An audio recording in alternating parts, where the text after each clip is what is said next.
guys kasi may bibilin kami doon sa Bilka. Malayo-layo din galing sa amin. Mga 30 minutes ang biyahe pag walang traffic. Kasi nakita namin may sale doon na dapat namin bilhin. So samahan nyo kami. Yan ang weather ngayon guys. Oh. Makulimlim, mahangin, at umuulan sa ibang lugar. Ito medyo tuyo na.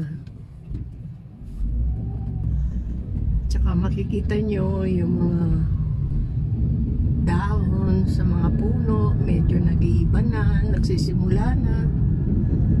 Ayan guys. Ang date ngayon ay October. What's the date?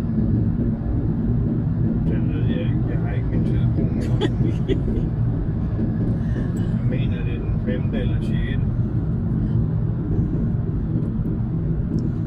Ayan guys. Malapit na kami dito sa pupunta namin. So here we are. Dito kami papasok sa basement kasi dito ang car park. Dati ang pag-park ng car dito libre lang. Now magbabayad ka na. Merong maximum minutes.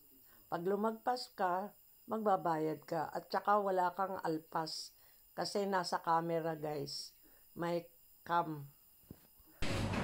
Ayan guys, tapos na kaming namili kaya lang nabasag yung isang spaghetti sauce kaya bumalik si Mr.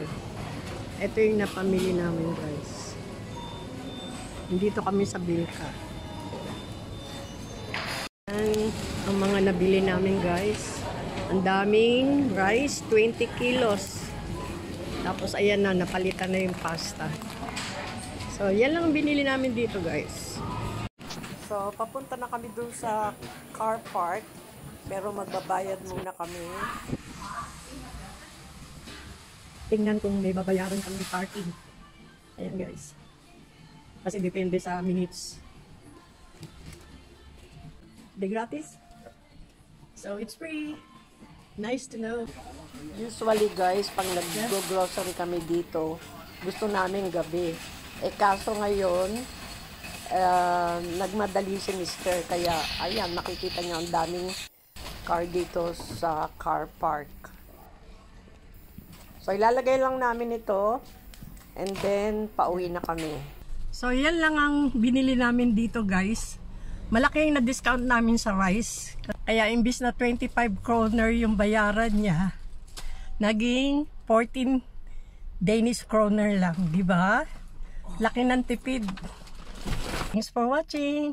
God bless us all.